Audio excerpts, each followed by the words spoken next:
My name is Ricky Lagambe Jr. and you're watching PhilippineNews.com.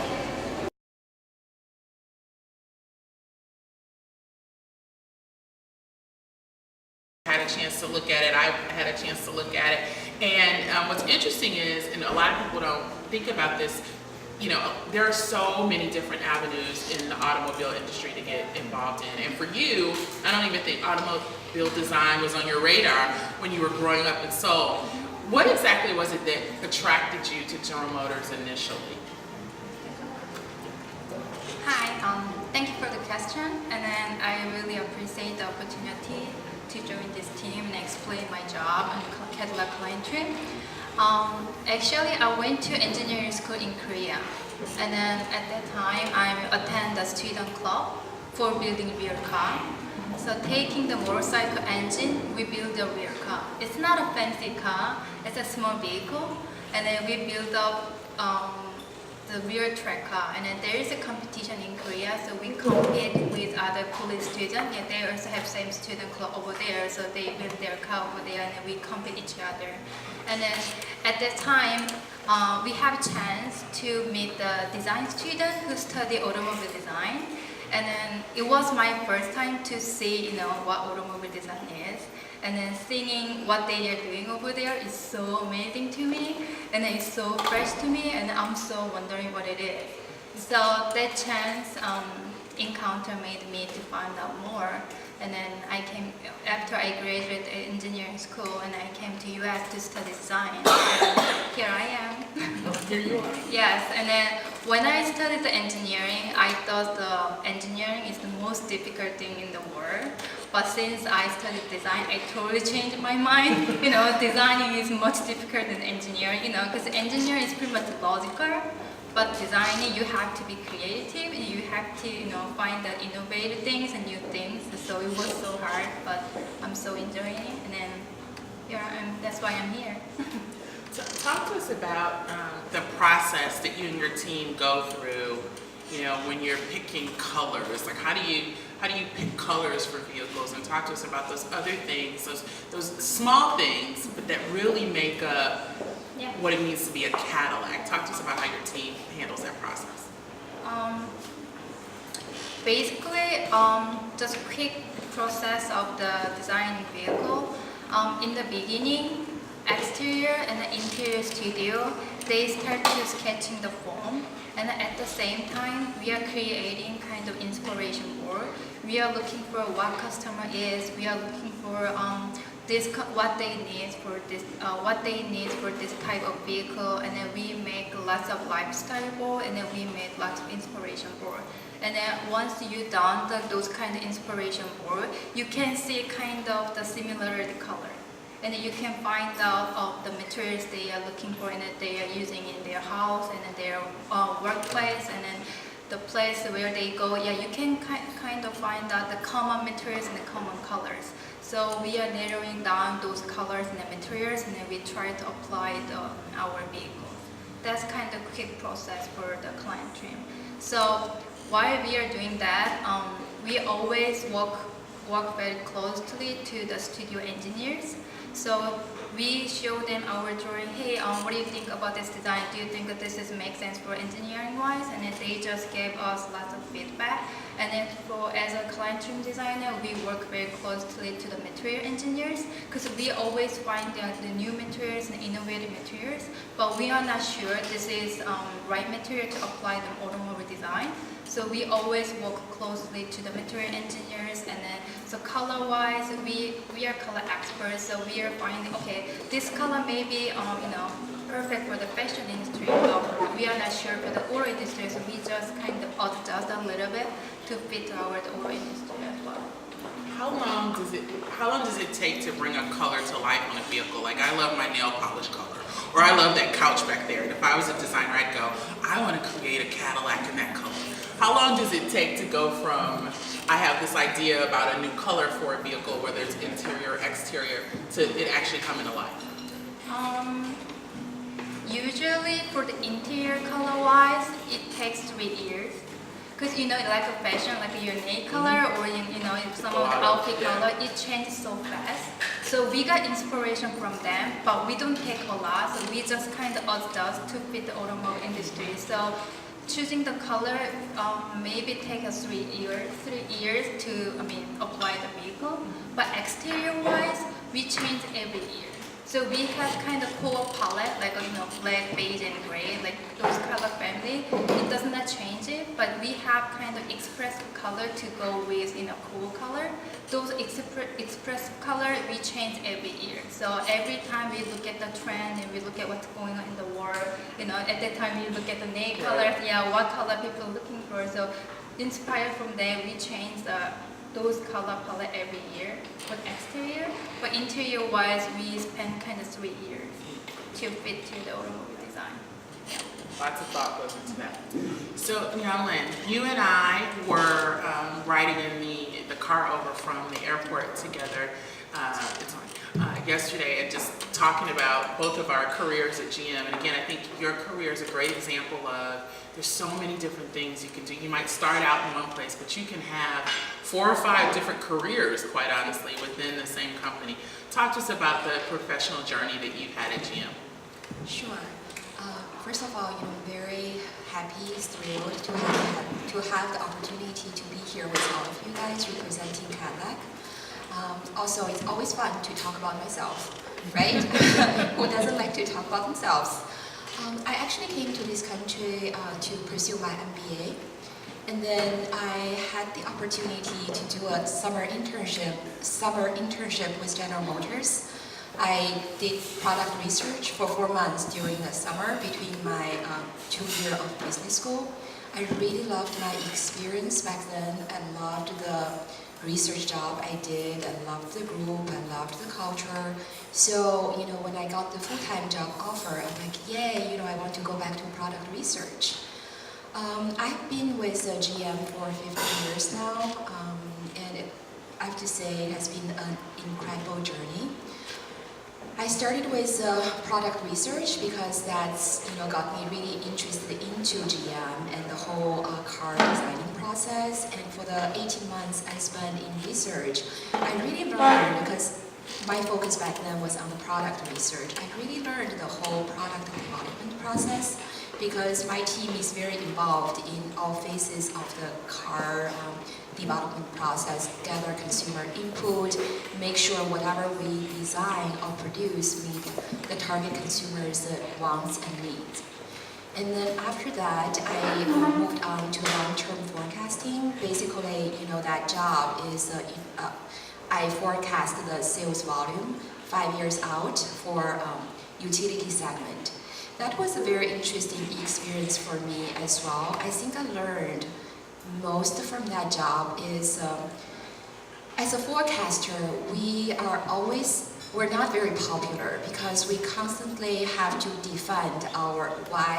The marketing team might be thinking they can sell a certain vehicle at certain volume, but then when we look across the industry, our forecast normally is lower than what they want the forecast to be. So I have to continuously find how to defend myself, how to validate my finding, and how to make business case, discussion with sometimes very senior leadership in the company. As we all know, as Asian, particularly Chinese, is not part of our culture to argue with people, right? The way how I grew up in China, we were brought up in the, never disagree with people. Always say, whatever people say, just agree with them. So I think that's the most valuable lesson for me from that job is to build that personal confidence and then really trust yourself, based on the research, and then make a valid argument with people you work with. And then after that, I actually spent 3 years with Buick, first as a marketing analyst, and then the second part of my Buick experience was as a product analyst. And then it's interesting, for me to come back to talk about the Asian American outreach diversity, because I actually spent a year back in 2006 leading the Asian American diversity sales and marketing for General Motors, mostly focused on Chevy and Cadillac. After that, I joined SAP. I spent 2 years with SAP as a 9-3 marketing manager. That was also a very interesting experience because, for SAP, the US market is really just a local market, right? The headquarters is in Sweden. So I learned how to work in the business unit as a local market and really try to do the localization and find what works best for US market, US consumer. During my period at SAP, I worked very closely with, advertising team. That's when I started to develop my passion for digital advertising. And actually, I raised my hand to my general manager at SAP back then, saying, I really want to get involved in the digital advertising, and I want to be considered for the job for digital and CRM manager. And I was very persistent, and I kept scheduling like one-on-one with my general manager back then, really saying, hey, just so you know, I'm still very interested in digital advertising. So luckily, they took a leap of faith in me because I never really had a digital advertising experience. I got the job, and now, it has been 6 years. For the past 5 years, I mostly focused on Cadillac brand. This is the longest job. I was just talking to Jocelyn yesterday because this is the longest job I had with since I joined GM in 1999. But every day some of you guys really work in the online media perspective. You all understand. There's just so much evolution every day, and 6 years into this job, I still, my husband is still waiting for me to get over my learning curve because, this job is really 24/7 and it always works. At first year, I keep telling my husband, I just need to get over the learning curve and then I'll work less. So 6 years later, my husband is still waiting for me to get over the learning curve, which is very true because I feel like every day, I'm learning something new, something different, something exciting. I think that really motivates me and get me going. And the opportunity to work on an iconic brand like Cadillac is just to make the job even more exciting. So what are some of the exciting things that you feel Cadillac is doing in the digital space and in the CRM space? What are some of those current things that you can talk about that you're most proud of? Yeah, I think, the thing I'm most proud is when I started doing digital CRM for Cadillac 5 years ago, we only had Cadillac.com on the big browser site, right? Very few brands are actually really doing mobile site back then. If you think about now, who doesn't have a mobile optimized site, right? That just shows the pace of development, and particularly in the social media space. It's interesting because now I'm trying to remember, when was the first time we started our Facebook presence? I think it was like back in 2010. It was just me and a girl on my team. The two of us were literally just posting stuff, right? And we didn't even have an agency back then who has a specialized experience in social media, supporting brands like Cadillac to engage in social media. But now, not even 5 years into this job, now we have more than 5 million social followers, and we have created a presence across 9 different social platforms. And the amount of engagement, is just incredible. And our fans are the most exciting part for us is, I think it's no secret. Like Cadillac is in the period of going through the transformation, right? If you look at the current owner base, it's still, on the older side, right? More Caucasian, more older population. But if you look at our social following, the people who engage with us, who are passionate about Cadillac's presence, Cadillac news, they are incredibly young. They're very diverse, very different population. Our Facebook fan, 75% of our Facebook fan followers has age under 35. And then, I think like 25% of our Facebook fans are actually from other countries. So I think we have a tremendous opportunity to really reach and engage the young generation, the millennial, or even Generation Z, to tell the Cadillac story, to really change people's mind about what Cadillac stands for today. Stephen, so if last night is any indication of how this festival is going to go, I think congratulations already. It was amazing. Talk to us about your inspiration for creating CamFest. Was there a void that you saw that you needed to fill? Talk to us a little bit about that. Very good. Thank you very much, Joycelyn. And thank you all. You'll see in front of you is a little mini guide for our festival. We did have an opening night, was last night. We have 10 more days. I would love to talk with you, and if you at all can stay and see some films, I'd love to introduce more of our films to you. This is our 33rd year of providing our film festival. And of course, in those early years, it was very, very modest indeed. You know, our founding mission was to give a platform for young Asian American filmmakers to create works that reflected our perspective, our worldview, our place, you know, in storytelling. And of course, we show narrative films as well as documentaries. That means many of the films, the documentaries might be about our cultural heritage, or they might be about our own histories. The narrative films, of course, run the whole gamut from coming-of-age stories, comedies, melodrama. You know, it's like anybody, we wanted to express ourselves. And we all know in media, in the old rules of mainstream media, you had to prove you had a market. And I think for many people of color, the traditional gatekeepers of commercial television or theater would say, you know, we really don't see much of a market here.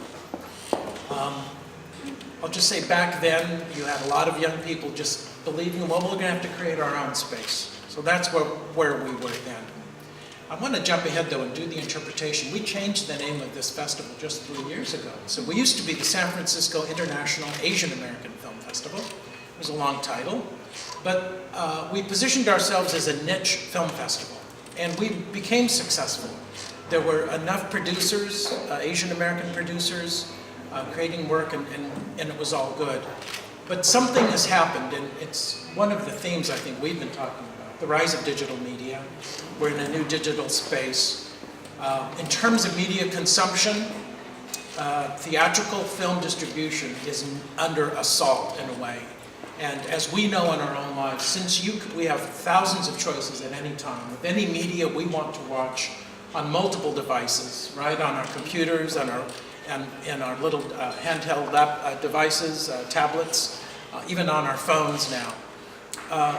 Getting people out to see films is increasingly difficult and a challenge. So one of the things we did in CamFest was really try to reinvent this experience. In one sense, it's no longer just about going to see a film.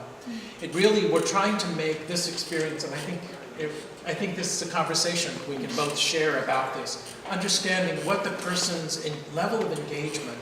It's both understanding, you know, what their expectations are, but also trying to give them an experience that's lasting, that's authentic, that's genuine, that they're excited about. So for us, you know, certainly having the filmmakers there, and this is why we've also introduced food and music, you know, in terms of our cultural transmission of what makes us engaged in this conversation about who we are as people and our identity, and how we share that with families, with friends, how we share that with the next generation. It's not just storytelling in film, but also this eating food, and this is a wonderful sort of tie-in, because it can be its own conversation about discovering what the traditions are, what is truly Japanese food and Morimoto's food, but also he's also forward-thinking, and he's also a creative person. So we're continually recreating culture all of the time, and that's where CamFest is.